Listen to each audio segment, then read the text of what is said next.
ಫ್ಯಾಕ್ಟ್ಸ್ಗೆ ತಮಗೆಲ್ಲರಿಗೂ ಸ್ವಾಗತ. ಶುಕ್ರವಾರ ಮಾರ್ಕೆಟು ಗ್ರೀನಲ್ಲಿ ಕ್ಲೋಸಿಂಗ್ ಕೊಟ್ಟಿದೆ. ಸಾಕಷ್ಟು ಕಾರಣಗಳು ಬರ್ತಾ ಇದೆ ಇದಕ್ಕೆ. ಎಲ್ಲ ಇವಾಗ ಏನೇನು ನೆಗೆಟಿವ್ ಆಗಿತ್ತು ಅದೆಲ್ಲ ಮೇಲ್ಗಡೆ ಹೋಗ್ತಾ ಇದೆ. ಯಾಕಂದರೆ ಕ್ರೂಡ್ ರಿಯಾಕ್ಟ್ ಆಗಿದೆ. ಕ್ರೂಡ್ ಇವಾಗ 90ಕ್ಕಿಂತ ಕೆಳಗಡೆ ಫೈನಲಿ ಬಂದಿದೆ. ಕಾರಣ ಏನು ಅಂತ ಗೊತ್ತಿದೆ ನಿಮಗೆ. ಇರಾನ್ ಕೂಡ ಕನ್ಫರ್ಮೇಷನ್ ಕೊಟ್ಟಿದೆ. ಏನು ಸೀಸ್ ಫೈರ್ ಇತ್ತೋ ಅಲ್ಲಿ ತನಕ. ಏಕೆಂದರೆ ಎಷ್ಟು ದಿನ ಏನಾಗ್ತಾ ಇತ್ತು ಅಂದರೆ ಒನ್ ಸೈಡೆಡ್ ಡೈಲಾಗ್ಗಳು. ಇವ್ರು ಹೇಳೋರು ನಮ್ಗೆ ತುಂಬ ಫೋನ್ ಮಾಡ್ತಾ ಇದ್ದಾರೆ, ತುಂಬ ಡೆಸ್ಪರೇಟಾಗಿ ಇವರಿಗೆ ಯುದ್ಧ ನಿಲ್ಲಿಸಬೇಕು ಅಂತ ಇದೆ ಅಂತ ಹೇಳ್ಬಿಟ್ಟು ಇವರೇ ಹೇಳೋದು. ಆಮೇಲೆ ಇದ್ರದ್ದು ಹೇಳಿದರು, ಚೈನಾದು ಸ್ಟ್ರೈಟ್ ಆಫ್ ಹಾರ್ಮೋಸ್ನ ನಾವು ಓಪನ್ ಮಾಡೋದು ಚೈನಾಗೆ ತುಂಬ ಖುಷಿ ಆಗಿಬಿಟ್ಟಿದೆ ಅವರಿಗೆ. ನಾನು ಹೋಗ್ತೀನಿ ಅಲ್ಲಿಗೆ. ಈಗ ಮೇನಲ್ಲಿ ಏನೋ ವಿಸಿಟ್ ಇದೆ ಟ್ರಂಪ್ ಅವ್ರದ್ದು. ಟ್ರಂಪ್ ಅದೇ ಹೇಳ್ತಾ ಇರೋದು. ನಾನು ಚೈನಾಗೆ ಹೋದಾಗ ತುಂಬ ಬಿಗ್ ಫ್ಯಾಟ್ ಹಗ್ ಕೊಡ್ತಾರೆ ನನಗೆ. ಅಲ್ಲಿ ಅವ್ರು ಹೇಳ್ತಾ ಇರೋದಲ್ಲ, ಇವರೇ ಹೇಳ್ತಾ ಇದ್ದು. ಹಂಗಂತ ನಮಗೇನು ಫೈಟ್ ಮಾಡೋಕ್ಕೆ ಬರಲ್ಲ ಅಂದ್ಕೊಂಡಿದ್ರೆ, ಇಲ್ಲ ಸಮಯ ಅಂತ ಬಂದರೆ ಫೈಟು ಕೂಡ ಸಖತ್ತಾಗಿ ಮಾಡ್ತೀವಿ ಅಂತ. ಈ ಥರ ಒನ್ ಸೈಡೆಡ್ ನಮ್ಗೆ ಅವ್ರಿಗೆ ತುಂಬ ಬ್ಯಾಡಾಗಿ ಡೀಲ್ ಬೇಕಾಗಿದೆ.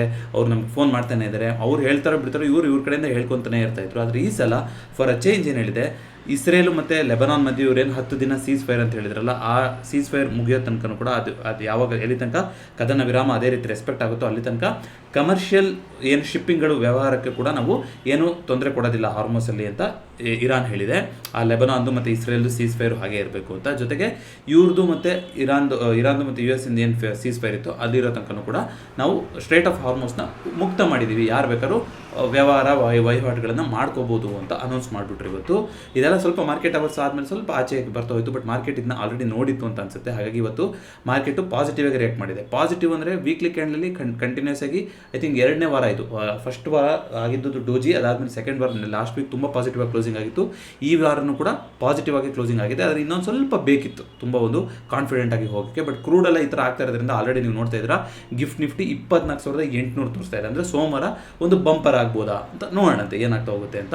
ಸದ್ಯಕ್ಕೆ ಈ ಥರ ಇದೆ. ವೀಕೆಂಡಲ್ಲಿ ಏನು ಸಿಚುವೇಶನ್ ಬರುತ್ತೆ ಅಂತ ಗೊತ್ತಿಲ್ಲ. ಬಟ್ ಒಟ್ಟಿನಲ್ಲಿ ಕ್ರೂಡ್ ರಿಯಾಕ್ಟ್ ಮಾಡಿರೋದು ಇದು ಒಂದು ಯುದ್ಧ ತುಂಬ ಹತ್ತಿರಕ್ಕಿದೆ ಅಂತ ಇವ್ರು ಏನು ಹೇಳ್ತಾ ಇದ್ರು, war is near to over ಅಂತೆಲ್ಲ ಟ್ರಂಪ್ ಎಷ್ಟೇ ಹೇಳ್ತಾ ಇದ್ರು ಕೂಡ ಏನು ರಿಯಾಕ್ಟ್ ಮಾಡಿರಲಿಲ್ಲ. ಇವತ್ತು ಇರಾನಿಂದ ಪ್ರತಿಕ್ರಿಯೆ ಬಂದ ನಂತರ ಅವರು ನಾವು ಈ ಥರ ಮಾಡ್ತೀವಿ, ಓಪನ್ ಮಾಡ್ತೀವಿ ಅಂತ ಹೇಳಿದ್ರಿಂದ ಇವತ್ತು ಕ್ರೂಡು ಫೈನಲಿ ಅಂದರೆ ಎರಡು ಕಡೆಯಿಂದ ಒಂದು ಪಾಸಿಟಿವ್ ಸ್ಟೇಟ್ಮೆಂಟ್ ಬಂದಿರೋದ್ರ ಮೂಲಕ ಫಸ್ಟ್ ಟೈಮ್ ಬಂದಿರೋದು ಈ ಥರ. ಹಾಗಾಗಿ ಅದು ಕೆಳಗಡೆ ಬಿದ್ದಿದೆ. ಈಗ 90ಕ್ಕಿಂತ ಕೆಳಗಡೆ ಕ್ರೂಡ್ ಬಂದಿದೆ. ಕ್ರೂಡ್ ಕೆಳಗಡೆ ಬರ್ತಿದ್ದಂಗೆ ನಿಮ್ಗೆ ಗೊತ್ತಿದೆ ಯಾವ್ದು ಮೇಲೆ ಹೋಗುತ್ತೆ, ಇನ್ವರ್ಸ್ಲಿ ಪ್ರೊಪೋರ್ಷನಲ್ ಇರೋದು. ಒಂದು ನಿಫ್ಟಿ ಮೇಲ್ಗಡೆ ಹೋಗುತ್ತೆ, ಜೊತೆಗೆ ಗೋಲ್ಡ್ ಸಿಲ್ವರ್ ಮೇಲೆ ಹೋಗ್ತಾ ಹೋಗುತ್ತೆ. ನೋಡಿ, ಸಿಲ್ವರ್ ಆಲ್ರೆಡಿ 5% ಜಂಪ್ ಆಗಿ 82ಕ್ಕೆ ಜಿಗಿದ್ಬಿಟ್ಟಿದೆ. ಗೋಲ್ಡಲ್ಲೂ ಕೂಡ ಆಲ್ಮೋಸ್ಟ್ 2% ಅಪ್ಮೌಂಟ್ ಬಂದು ಇವಾಗ 4,700 ಹತ್ತಿರ 4,800 ಬಿಟ್ಟು ಕೆಳಗಡೆ ಬಂದಿದ್ದಂಥದ್ದು 4,800 ಮೇಲ್ಗಡೆ ಜಂಪ್ ಆಗ್ತಾ ಇದೆ. ಸೊ ಗೋಲ್ಡ್ ಸಿಲ್ವರ್ ಎರಡು ಕೂಡ ರಿಯಾಕ್ಟ್ ಮಾಡಿದೆ. ಗಿಫ್ಟ್ ನಿಫ್ಟಿ ಆಲ್ರೆಡಿ 24,800 ಯಾರಾದರೂ ಪಾಸಿಟಿವ್ ಕ್ಯಾರಿ ಮಾಡಿದ್ದೀರಾ ಅಂತಂದರೆ ನೋಡೋಣ, ಸೋಮವಾರ ತನಕ ಹಿಂಗೆ ಇರುತ್ತೆ ಸಿಚುವೇಶನ್ ಅಂತ ನೋಡೋಣ ಏನಾಗುತ್ತೆ ಅಂತ. ಒಟ್ಟಿನಲ್ಲಿ ಈ ರೀತಿ ಆಗಿದೆ. ಬ್ಯಾಂಕ್ ನಿಫ್ಟಿ ಕೂಡ ಇವತ್ತು ತುಂಬ ಒಂದು ಪಾಸಿಟಿವ್ ಅಂತ ಇರಲಿಲ್ಲ, ಬಟ್ ಚೆನ್ನಾಗೇ ಇತ್ತು, ನ್ಯೂಟ್ರಲ್ಗಿಂತ ಚೆನ್ನಾಗೇ ರಿಯಾಕ್ಟ್ ಮಾಡಿದೆ. ಸೆನ್ಸೆಕ್ಸಲ್ಲೂ ಕೂಡ ಇವತ್ತು 0.65% ಅಪ್ಮೌಂಟ್ ಬಂದಿತ್ತು. ಮಿಡ್ ಕ್ಯಾಪು ಟಾಪ್ ಸೆಕ್ಟರ್ ಅಂದರೆ ಇವತ್ತು ಮಿಡ್ ಕ್ಯಾಪಲ್ಲಿ ಸುಮಾರು ಕಂಪ್ನಿಗಳಲ್ಲಿ 6%, 7%, 10% ಎಲ್ಲ ಇವತ್ತು ಮೇಲೆ ಕೆಳಗೆ ಹೋಗಿರೋದೆಲ್ಲ ಬಂದಿದೆ. ನಿಮಗೆ ಮಾತಾಡ್ತಾ ಹೋಗೋಣ ಅಂತ ಅದನ್ನ. ಅದೇ ರೀತಿಯಾಗಿ ಫಿನ್ ನಿಫ್ಟಿ ಕೂಡ ಇವತ್ತು 0.67. ಇಂಡಿಯಾ ವಿಕ್ಸು 17ಕ್ಕೆ ಬಂದಿತ್ತು. ಇವತ್ತು 17ಕ್ಕೆ ಬಂದಿದೆ. 4.5%, 5% ಲಾಸ್ಟ್ ಮೂಮೆಂಟಲ್ಲಿ FIಗಳು ಹ್ಯಾಟ್ರಿಕ್ ಮಾಡಿದ್ದಾರೆ. FIಗಳು ಇವತ್ತು ಕೂಡ ಬೈ ಮಾಡಿದ್ದಾರೆ. ನೋಡಿ, ನ್ಯೂಸ್ಗಳು ಇದು ಅಂತಂದಾಗ ನೆನ್ನೆ ಐ ಥಿಂಕ್ ಒಬ್ಬರು ಕಮೆಂಟ್ ಮಾಡಿದ್ರು, ಏನು ಸರ್ ನೀವು ಇದನ್ನೇ ಕವರ್ ಮಾಡಿಲ್ಲ, GDPದೇ ಕವರ್ ಮಾಡಿಲ್ಲ. ಐ ಥಿಂಕ್ ರವಿ ಅವರು GDPನಲ್ಲಿ 4th ಪ್ಲೇಸ್ ಇದ್ದವು, ನಾವು 6th ಪ್ಲೇಸಿಗೆ ಬಂದುಬಿಟ್ಟಿದ್ದೀವಿ. ಜಪಾನು ಇಂಗ್ಲೆಂಡ್ GDPಗಿಂತ ನಾವು ಹಿಂದಕ್ಕೆ ಹೋಗ್ಬಿಟ್ಟಿದ್ದೀವಿ, ಇದು ರೆಡ್ ಫ್ಲಾಗ್ ಅಲ್ವಾ ಮಾರ್ಕೆಟಿಗೆ ಅಂತ. ಖಂಡಿತ GDP ಈ ಥರ ಬಂದಿರೋದು. ಆದರೆ ಇವಾಗ ಸದ್ಯಕ್ಕೆ ರೆಡ್ ಫ್ಲಾಗ್ ಅಂತ ಇದ್ದಿದ್ದು ಏನು ಹೇಳಿದರೆ ಕ್ರೂಡಿಂದು. ಸೊ ಕ್ರೂಡಿಂದ ಯಾವಾಗ ಒಂದು ಅಲ್ಲಿ ಸಡಿಲ್ ಆಗ್ತಾ ಹೋಗುತ್ತೋ ಎಲ್ಲ ಸಪ್ಲೈ ಚೈನು ಮತ್ತೊಂದು ಮಿಕ್ಕಿದ್ದು ನಮ್ಮದು ಇಂಟರ್ನಲ್ ಸಮಸ್ಯೆಗಳು ಆಮೇಲೆ ಮಾಡ್ಕೋಬೋದು. ಮತ್ತು ಮೇನ್ ಪ್ರಾಬ್ಲಮ್ ಇದ್ದಿದ್ದು ಕ್ರೂಡ್ ಅಲ್ವಾ, ಹಾಗಾಗಿ ಅದಕ್ಕೆ ರಿಯಾಕ್ಟ್ ಮಾಡಿದೆ. ಅಂದರೆ ನಾನು ಹೇಳ್ತಿರೋದು GDP ಇದ್ರದ್ದೆಲ್ಲ ತೊಡಕಾಗೋದಿಲ್ಲ ಅಂತ ಹೇಳ್ತಾ ಇಲ್ಲ. ಮತ್ತೆ 26,000 ಮೇಲ್ಗಡೆ ಆಲ್ ಟೈಮ್ ಹೈ ಹೋಗೋಕ್ಕೆ ಅವೆಲ್ಲ ಸರಿ ಹೋಗಬೇಕು. ಆದರೆ ಸದ್ಯಕ್ಕೆ ಆಗ್ತಾ ಇದ್ದಂಥ ಏನೋ ದೊಡ್ಡ ಒಂದು ಡೌನ್ಫಾಲ್ ಆಗಿತ್ತು, ಅದನ್ನು ಚೇತರಿಸ್ಕೊಳಕ್ಕೆ ಕ್ರೂಡ್ ನ್ಯೂಸು ಸಹಾಯ ಆಗ್ತಾ ಹೋಗುತ್ತೆ. ಎಗೇನ್ ಇದು ಇಲ್ಲಿಗೆ ಮುಗೀತು ಅಂತ ಆಗುತ್ತಾ ನೋಡಿ, ಚಾನ್ಸೇ ಇಲ್ಲ. ಇವ್ರನ್ನ ನಂಬೋ ಸಿಚುವೇಷನಲ್ಲಿ ಇಲ್ಲವೇ ಇಲ್ಲ. ಈ ಥರ ಎಲ್ಲ ಮಾಡಿ ಎಲ್ಲರೂ ಯಾರು ಪ್ರಿಪೇರ್ಡ್ ಆಗದಲ್ಲೇ ಇದ್ದಾಗ ಏನಾದ್ರು ಮಾಡಿದ್ರು ಕೂಡ ಆಶ್ಚರ್ಯ ಇಲ್ಲ, ಆಯಿತಾ. ಹಾಗಾಗಿ ಎಲ್ಲ ಒಂದು ಅದು ಮುಗಿಲಿ, ಸೀಸ್ ಫೈರ್ಗಳು ಮುಗಿಲಿ, ಆಮೇಲೆ ನಾವು ನಂಬೋಣಂತೆ. ಮಾರ್ಕೆಟು ಕಾಲಾವಕಾಶ ಕೊಡುತ್ತೆ. ಒಟ್ಟಿನಲ್ಲಿ 90ಕ್ಕೆ ಬಂದಿರೋದು, 90ಕ್ಕಿಂತ ಕೆಳಗಡೆ ಬಂದು ಕ್ರೂಡ್ ಟ್ರೇಡ್ ಆಗ್ತಾ ಇರೋದು ವೆರಿ ವೆರಿ ಪಾಸಿಟಿವ್ ಮಾರ್ಕೆಟ್ ದೃಷ್ಟಿಯಿಂದ ಅಂತ ನೋಡೋದಾದರೆ. ಸೊ ಇದನ್ನು ಬಿಟ್ಟು ಏನೋ ಇದೆ ಅಂತ ನೋಡ್ತಾ ಬರೋದಾದರೆ, ನೀವು GDPದು ರೆಡ್ ಫ್ಲಾಗ್ ಅಂತ ಹೇಳಿದ್ರಲ್ಲ, ಗ್ರೀನ್ ಫ್ಲಾಗ್ ಏನಿದೆ ಅಂತಂದರೆ ಟ್ರೇಡ್ ಡೆಫಿಸಿಟ್ಟು. ಇವಾಗ US ಅಲ್ಲೆಲ್ಲ ನಮ್ಮ ಪದಾರ್ಥಗಳ ಬೆಲೆ ಜಾಸ್ತಿ ಆಗಿತ್ತು, ಇರಾನಿಗೆ ಬಾಸ್ಮತಿ ರೈಸ್ ಕಳಿಸ್ತಾ ಇದ್ದು ಕಮ್ಮಿ ಆಗಿತ್ತು. ಈ ಥರ ಎಲ್ಲ ಆದ್ರೂ ಕೂಡ ಒಂದಿಷ್ಟು ಇಂಪೋರ್ಟಲ್ಲೂ ಕೂಡ ಆಶ್ಚರ್ಯ ಅನ್ನೋ ಥರ ಇಂಪೋರ್ಟು ಸ್ವಲ್ಪ ಕಮ್ಮಿ ಆಗಿದೆ. ಮತ್ತು ಎಕ್ಸ್ಪೋರ್ಟ್ ಮಾಡ್ತಿದ್ದು ನಮ್ಮದು ಎಕ್ಸ್ಪೋರ್ಟ್ ವ್ಯಾಲ್ಯೂ ಜಾಸ್ತಿ ಆಗಿದ್ದರಿಂದ ಫಿಸ್ಕಲ್ ಡೆಫಿಸಿಟ್ಟು ಒಂದಿಷ್ಟು ಕಮ್ಮಿ ಬಂದಿದೆ. ಅಂದರೆ ವಿತ್ತೀಯ ಕೊರತೆ ಅಂತ ಏನಿರುತ್ತೆ ಅದು ಕಮ್ಮಿ ಆಗಿದೆ ಅಂತ ಬಂದಿತ್ತು. ಅದು ಮಾರ್ಕೆಟ್ ದೃಷ್ಟಿಯಿಂದ ನೋಡೋದಾದರೆ ಅದು ಪಾಸಿಟಿವ್ ನ್ಯೂಸ್ ಆಗ್ತಾ ಹೋಗುತ್ತೆ. ಸೊ ಎಲ್ಲದ್ರ ಬಗ್ಗೆ ಮಾತಾಡ್ತಾ ಹೋಗೋಣಂತೆ. ಇವತ್ತಿನ ಟಾಪ್ ಗೇನರ್ ಅಂತ ನೋಡ್ತಾ ಬರೋದಾದರೆ ಯಾವುದು, ಇವತ್ತು ಯಾವುದಿದೆ ಇವತ್ತು JSW ಸ್ಟೀಲಲ್ಲಿ 2% ಅಪ್ ಮೂವ್ಮೆಂಟ್ ಬಂದಿದೆ. ಹಾಗೆಯೇ ರಿಲಯನ್ಸು ಪಾಸಿಟಿವ್ ಆಗಿತ್ತು, ಕೋಲ್ ಇಂಡಿಯಾ ಪಾಸಿಟಿವ್ ಆಗಿತ್ತು. ಹಿಂದೂಸ್ತಾನ್ ಯೂನಿಲಿವರಲ್ಲಿ ಇವತ್ತು 4.75% ಅಪ್ ಮೂವ್ಮೆಂಟ್ ಬಂದಿದೆ. Q4 ರಿಸಲ್ಟ್ಸ್ ಬಂತ ಏನು ಚೆಕ್ ಮಾಡಬೇಕು. 4.75% 2240ಕ್ಕೆ ಬಂದು ಕ್ಲೋಸಿಂಗ್ ಆಗಿದೆ Hindustan Unilever. FMCG sector as a pack ಇವತ್ತು ತುಂಬ ಪಾಸಿಟಿವ್ ಆಗಿತ್ತು. ಸೊ ಅದು ಇವತ್ತಿನ ಟಾಪ್ ಗೇನರ್ ಆಗಿದೆ. ಟಾಪ್ ಲೂಸರ್ ಅಂದರೆ ಇವತ್ತು ವಿಪ್ರೋ ಅಂತ ಕಾಣಿಸುತ್ತೆ. 2.83% ಕರೆಕ್ಷನ್ ಬಂದಿದೆ. ವಿಪ್ರೋದಲ್ಲಿ ಬೈಬ್ಯಾಕ್ ಅನೌನ್ಸ್ ಮಾಡಿದ್ಮೇಲೆ ಯಾಕೋ ಅದನ್ನ ರಿಜೆಕ್ಟ್ ಮಾಡ್ತಾ ಇದ್ದಾರೆ. ಅದೇ ರೀತಿ HDFC ಲೈಫಲ್ಲೂ ಕೂಡ ರಿಸಲ್ಟ್ಸ್ ಇಂಪ್ಯಾಕ್ಟ್ ಇತ್ತು, ನಿಮ್ಗೆ ಗೊತ್ತಿತ್ತು. ಅದು 2.38% ಕರೆಕ್ಷನ್ ಬಂದಿದೆ. ಹಾಗೆಯೇ ನಿಫ್ಟಿ ನೆಕ್ಸ್ಟ್ 50 ಅಂತ ನಾವು ನೋಡ್ತಾ ಬರೋದಾದರೆ ಇದರಲ್ಲಿ ಅದಾನಿ ಸ್ಟಾಕ್ಗಳು ಇವತ್ತು ಕೂಡ ಪಾಸಿಟಿವ್ ಆಗಿತ್ತು. ಅದಾನಿ ಎನರ್ಜಿ ಸೊಲ್ಯೂಷನ್ಸ್ 3% ಈ ಥರ ಎಲ್ಲ. ಸೀಮನ್ಸ್ದು ರಿಸಲ್ಟ್ಸ್ ಬಂದಿದೆ. ಸೊ ಸೀಮನ್ಸ್ ಇಂಡಿಯಾದು 4% ಬಂದಿತ್ತು. ಅದೇ ರೀತಿ ಸೀಮನ್ಸ್ ಎನರ್ಜಿ ಕೂಡ 4% ಮೇಲ್ಗಡೆ ಹೋಗಿದೆ.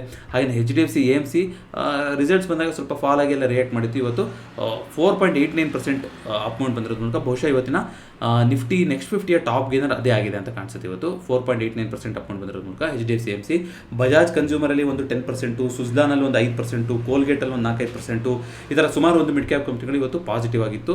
ಪಿಡಿಲೈಟ್ ಇಂಡಸ್ಟ್ರೀಸಲ್ಲೂ ಕೂಡ ನೋಡಿ, ನೀವು 4 ನೋಡಿ. ಮಿಡ್ ಕ್ಯಾಪ್ ನೋಡಿ ಎಷ್ಟು ಇದೆಲ್ಲ ನಿಫ್ಟಿ ನೆಕ್ಸ್ಟ್ 50 ಅಂದರೆ ಮಿಡ್ ಕ್ಯಾಪೇ ಬರುತ್ತಲ್ವಾ.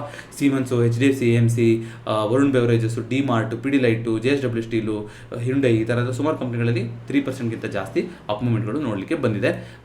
24,350ರಲ್ಲಿ ಒಂದು ರೆಸಿಸ್ಟೆನ್ಸ್ ಮಾರ್ಕ್ ಇದೆ. ಒಂದು ಸ್ವಲ್ಪ 24,400 ಈ ಥರ ಪಾಸಿಟಿವ್ ಕ್ಲೋಸಿಂಗ್ ಕೊಡಬೇಕಾಗಿತ್ತು ಮಾರ್ಕೆಟು. ಬಟ್ ಎನಿವೇಸ್ ನ್ಯೂಸ್ ಬಂದಾಗ ರಿಯಾಕ್ಟ್ ಮಾಡುತ್ತೆ. ಸೊ ಸೋಮವಾರ ಯಾವ ರೀತಿ ರಿಯಾಕ್ಟ್ ಮಾಡುತ್ತೆ ಅಂತ ನೋಡೋಣಂತೆ. ಒಟ್ಟಿನಲ್ಲಿ ಪಾಸಿಟಿವ್ ಆಗಿ ಕ್ಲೋಸಿಂಗ್ ಆಗಿದೆ. 24,300 ದಿನದೂ ಕೂಡ ನಾವು ಬಿಟ್ಕೊಟ್ಟಿಲ್ಲ. ಯಾಕೆಂದರೆ ಸತತವಾಗಿ 3 ದಿನದಿಂದ FIಗಳು ಬೈ ಮಾಡಿದ್ದಾರೆ. ಈ ಥರ ಎಷ್ಟು ದಿನ ಆಗಿದೆ ನನಗೆ ನೆನಪೇ ಇಲ್ಲ. 3 ದಿನ ಸತತವಾಗಿ FIಗಳು ಬೈ ಮಾಡಿರೋದು ನೆನಪೇ ಇಲ್ಲ. ಅದು ಆಗಿದೆ. ಅದು ಮಾರ್ಕೆಟ್ಗೆ ಹೆಲ್ಪ್ ಕೂಡ ಮಾಡಿದೆ. ಹಾಗೆಯೇ ಒಂದಿಷ್ಟು ಇದು ನೋಡ್ಕೊಂಡು ಬಂದ್ಬೋಣ. ಬೇರೆ ಕಮೋಡಿಟಿ ಅಂತ ನೋಡೋದಾದರೆ ಕಾಪರು ಪಾಸಿಟಿವ್ ಆಗಿದೆ. ಸಾಮಾನ್ಯವಾಗಿ ಬುಲ್ ಮಾರ್ಕೆಟಲ್ಲಿ ಕಾಪರ್ ಪಾಸಿಟಿವ್ ಆಗುತ್ತೆ. ಅದೇ ರೀತಿಯಾಗಿ ರುಪಿ ಕೂಡ ಇವತ್ತು ಸ್ವಲ್ಪ ಸ್ಟ್ರೆಂತ್ ಆಯಿತು. ₹92.47 ಬಂದಿದೆ, ₹93 ಹೋಗಿತ್ತು. ಅದೇ ರೀತಿಯಾಗಿ ಬಿಟ್ಕಾಯಿನ್ ಇವಾಗ 77,000 ಜಿಗಿತಾ ಇದೆ, 75,000ಕ್ಕಿಂತ ಮೇಲ್ಗಡೆ ಹೋಗಿದೆ. ಸೊ ನೋಡೋಣ, ವೀಕೆಂಡಲ್ಲೂ ಇದೇ ರೀತಿ ಪೊಸಿಷನ್ ಇತ್ತು. 90ಕ್ಕಿಂತ ಕೆಳಗಡೆ ಉಳಿತು ಕ್ರೂಡು ಅಂದರೆ ಸೋಮವಾರ ಒಂದು ಒಳ್ಳೆ ದಿನ ಆಗ್ತಾ ಹೋಗ್ಬೋದು. ಭಾನುವಾರ ಅಕ್ಷಯ ತೃತೀಯ ಕೂಡ ಇದೆ. ಕೆಲವರು ಗೋಲ್ಡ್ ಪರ್ಚೇಸಲ್ಲಿ ಕೂಡ ಇರ್ಬೋದು. ಈಗ ನೋಡಿ ಗೋಲ್ಡ್ ಆಲ್ರೆಡಿ ಜಾಸ್ತಿ ಆಗ್ತಾ ಹೋಯಿತು. ನಾಳೆ ನಾಡಿದ್ದು ಯಾರಾದ್ರು ಬೈ ಮಾಡೋಕ್ಕೆ ಹೋಗ್ತಾ ಇದ್ದಾರೆ ಅಂದರೆ ಅಷ್ಟೊತ್ತಿಗೆ ಆಲ್ರೆಡಿ ಗೋಲ್ಡ್ ಸ್ವಲ್ಪ ಜಾಸ್ತಿ ಆಗಿ ಹೋಗಿದೆ. ಸೊ ಬೇರೆದೊಂದಿಷ್ಟು ನೋಡ್ಕೊಂಡು ಬರೋದಾದರೆ ಇವತ್ತು ಹೀಟ್ ಮ್ಯಾಪ್ ನೋಡ್ತಾ ಬರೋದಾದರೆ ಇವತ್ತು F&O ಸ್ಟಾಕ್ಸು ಲಾರ್ಜ್ಲಿ ಪಾಸಿಟಿವ್ ಆಗಿತ್ತು. FMCG ಇವತ್ತಿನ top sector. Bank Nifty out ಎಲ್ಲದೂ ಕೂಡ ಪಾಸಿಟಿವ್ ಆಗೇ ಇದೆ. ಸೊ ಓವರಾಲ್ IT ಇವತ್ತು ಮಾರ್ಜಿನಲ್ಲಿ ಯಾವುದು ನೆಗೆಟಿವ್ ಅನ್ನೋದು ಆಗೇ ಇಲ್ಲ ಸೆಕ್ಟರು. 90% FMCG ಸ್ಟಾಕ್ಗಳು ಕೂಡ ಇವತ್ತು ಪಾಸಿಟಿವ್ ಆಗಿತ್ತು. ಇವನು ಕೊಚ್ಚಿನ್ ಶಿಪ್ ಯಾರ್ಡು, ಮ್ಯಾಸ್ಗೌನು ಎಲ್ಲದೂ ಕೂಡ ಪಾಸಿಟಿವ್ ಆಗಿತ್ತು ಇವತ್ತು. ಸೊ ಓವರಾಲ್ ನೋಡ್ತಾ ಬರೋದಾದ್ರೆ ಇವಾಗ ನೋಡಿ, ಕ್ಲೈಂಟ್ ಇವಾಗ ಬೇರಿಶ್ ಕಡೆಗೆ ಟರ್ನ್ ಆಗಿದ್ದಾರೆ. ನಿನ್ನೆ ತನಕ ಬುಲ್ಲಿಶ್ ಇದ್ದವರು ಬೇರಿಶ್ಗೆ ಟರ್ನ್ ಆಗಿದ್ದಾರೆ. ಸೊ ನಮ್ಮ ಅರ್ಥ ಏನು, ನಮ್ಗೆ ಇವತ್ತು ಸ್ಟಾಪ್ ಲಾಸ್ ಹಿಟ್ಟಾಗಿಲ್ಲ, ನಿಮ್ಗೆ ಗೊತ್ತಿರಬೇಕು. ಓಕೆ, ಇಲ್ಲಿ ಉಲ್ಟಾ ಹೊಡಿತಾ ಇದೆ ಅಂದರೆ FIಗಳು ಕೂಡ ಬೈ ಮಾಡ್ತಾ ಇದ್ದಾರೆ ಅಂತ. ಪ್ರೋಗಳು ಸ್ಟ್ರಾಂಗ್ ಬುಲ್ಲಿಶ್ ಆಗಿದ್ದಾರೆ. ಆದರೆ FIಗಳು ಈಗಲೂ ಕೂಡ ಇಂಡಿಸೈಸಿವ್ ಆಗಿದ್ದಾರೆ, ಇನ್ನೂ ಉಳಿಸ್ಕೊಂಡಿಲ್ಲ. ವೀಕೆಂಡಲ್ಲಿ ಪೊಸಿಷನ್ ಉಳಿಸ್ಕೊಂಡಂಗೆ ಕಾಣಿಸ್ತಾ ಇಲ್ಲ. ಮುಂದಿನ ವಾರ ಅವರು ಯಾವ ಕಡೆಗೆ ಹೋಗ್ತಾರೋ ಮಾರ್ಕೆಟ್ ಆ ಕಡೆ ಹೋಗುತ್ತೆ. ಯಾಕಂದರೆ ಪ್ರೋಗಳು ಬುಲ್ಲಿಶ್ ಆಗಿದ್ದಾರೆ, ಕ್ಲೈಂಟ್ಗಳು ಮೀಡಿಯಮ್ ಆಗಿ ಬೇರಿಶ್ ಆಗಿದ್ದಾರೆ. ಸೊ ಕ್ಲೈಂಟ್ ಏನಾದ್ರು ಅಪ್ಪಿತಪ್ಪಿ ಸ್ಟ್ರಾಂಗ್ ಬುಲ್ಲಿಶ್ ಆದರು ಅಂತಂದರೆ FIಗಳು ನೆಗೆಟಿವ್ ತಗೋಬೋದು. ಕ್ಲೈಂಟ್ ಬೇರಿಶ್ ಆಗಿ ಉಳ್ಕೊಂಡ್ರು ಅಂದರೆ FIಗಳು ಪ್ರೋಗಳ ಜೊತೆ ಸೇರಿಕೊಂಡು 24,500ನ ಬ್ರೀಚ್ ಮಾಡಿಸ್ತಾ ಹೋಗ್ಬೋದು. So very important week.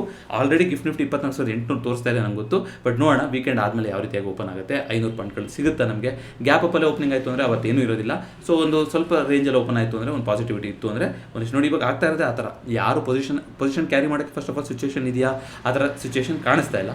But position carry ಮಾಡಿದರೆ ನೀವು ಯಾವ ಥರ ಕ್ಯಾರಿ ಮಾಡಿರ್ತೀರಾ, ಯಾಕಂದರೆ ಪೂರ್ತಿ ವೈಪೌಟ್ ಆಗೋ ಥರನೇ ಓಪನ್ ಆಗ್ತಾ ಇದೆ. ಅಂದರೆ ಗ್ಯಾಪ್ ಅಪ್ ಗ್ಯಾಪ್ ಡೌನ್ಗಳಲ್ಲೇ ನಮಗೆ ಮೂಮೆಂಟ್ಗಳು ಸಿಗ್ತಾ ಇದೆ. ಸೊ ಈ ಥರದ್ದಾಗಿದೆ.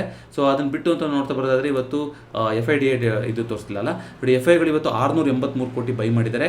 DIಗಳು 4,721 ಕೋಟಿ ಸೆಲ್ ಮಾಡಾಕಿದ್ದಾರೆ DIಗಳು ಇವತ್ತು. ಸೊ ನಿನ್ನೆಗಿಂತ ಇವತ್ತು ಜೋರಾಗಿ DIಗಳು ಸೆಲ್ ಮಾಡಿದ್ದಾರೆ. ಹಾಗಾಗಿ ಫಸ್ಟ್ ಹಾಫಲ್ಲಿ ಮಾರ್ಕೆಟ್ ಕುಣ್ತಾ ಇರುತ್ತೆ, ಸೆಕೆಂಡ್ ಹಾಫಲ್ಲಿ ಒಂದು ಸ್ವಲ್ಪ ಪಾಸಿಟಿವಿಟಿ ಅನ್ನೋದು ಬರುತ್ತೆ. ಈ ಥರ ಆಗ್ತಾ ಇದೆ. ನ್ಯೂಸ್ ಅಂದಾಗ ನೆನಪಾಯ್ತು ನೋಡಿ ನನಗೆ, ಪಲ್ಸ್ ಬೈ ಜೆರೋದಾ ಅಂತ ಒಂದಿದೆ. ಇಲ್ಲಿ ಏನು ಲಾಸ್ಟ್ 24 ಗಂಟೆಲಿ ಯಾವ್ಯಾವ ಟರ್ಮಲ್ಲಿ ಜನ ಸರ್ಚ್ ಮಾಡ್ತಾ ಇದ್ದಾರೆ. ಈಗ ಬ್ಯಾಂಕ್ ಅಂತ ಸರ್ಚ್ ಮಾಡಿರ್ತಾರೆ, ಆ ಬ್ಯಾಂಕ್ ರಿಲೇಟೆಡ್ ಆಗಿ ಏನೇನು ನ್ಯೂಸ್ ಬಂದಿದೆ ಅಲ್ವಾ. ಸೊ ಈ ರೀತಿ ಬರ್ತಾ ಇದೆ ನೋಡಿ. NI grow up to 12%, PAT estimates diverge 8 things to watch. ಯಾವುದು ಎಸ್ ಬ್ಯಾಂಕಿಂದು Q4 ರಿಸಲ್ಟ್ಸ್ ಬರೋದಿತ್ತು. HDFC ಬ್ಯಾಂಕ್, ICICI ಬ್ಯಾಂಕಿಂದು ಕೂಡ ನಾಳೆ ನಾಡಿದ್ದು ಬರ್ತಾ ಇದೆ. ಯಾವ ಥರ ಇದೆ ಎಕ್ಸ್ಪೆಕ್ಟೇಷನ್, ಈ ಥರ ಅಂತಿದೆ. ಲೈವ್ ಅಂತ ನೀವು ನೋಡಿದ್ರೆ ಲೈವಲ್ಲಿ ಏನು ನಡೀತಾ ಇದೆ ಅಂತ ಒಂದಿಷ್ಟು ತೋರಿಸ್ತಾ ಇರುತ್ತೆ ನಿಮಗೆ.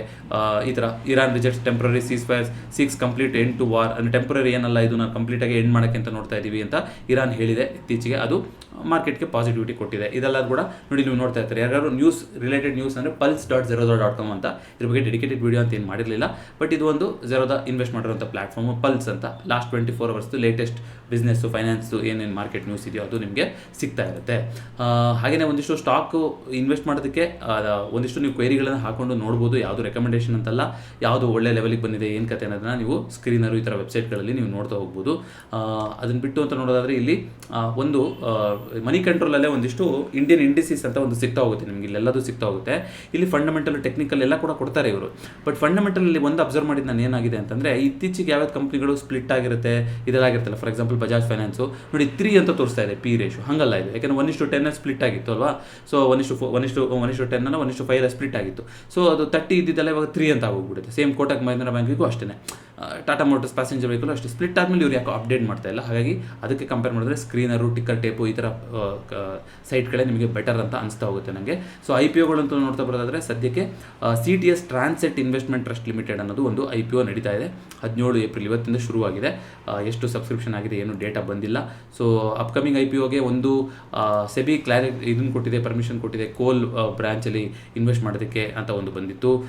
ಹಾಗೆಯೇ ಏಂಜಲ್ ಒಂದು ರಿಸಲ್ಟ್ ಬಂದಿದೆ. ಏಂಜಲ್ ಒನ್ ಕೂಡ ಇವಾಗ ರ್ಯಾಲಿ ಆಗಿದೆ ನೋಡಿ. ಲಿಸ್ಟ್ ಆಗಿರೋ ಸ್ಟಾಕ್ ಬ್ರೋಕರ್ಸ್ ಅಂದರೆ ಗ್ರೋ ಮತ್ತು ಏಂಜಲ್ ಒನ್, ಅದು ಕೂಡ ಇಂಪಾರ್ಟೆಂಟ್ ಆಗ್ತಾ ಹೋಗುತ್ತೆ. ಇದರಲ್ಲಿ ವೆರೈಟಿ ಆಫ್ ನ್ಯೂಸ್ ಬರ್ತಾ ಇರುತ್ತೆ. ನಿಮಗೆ ಕ್ಷಣಕ್ಕೂ ಅಪ್ಡೇಟ್ ಆಗ್ತಾನೆ ಇರುತ್ತೆ.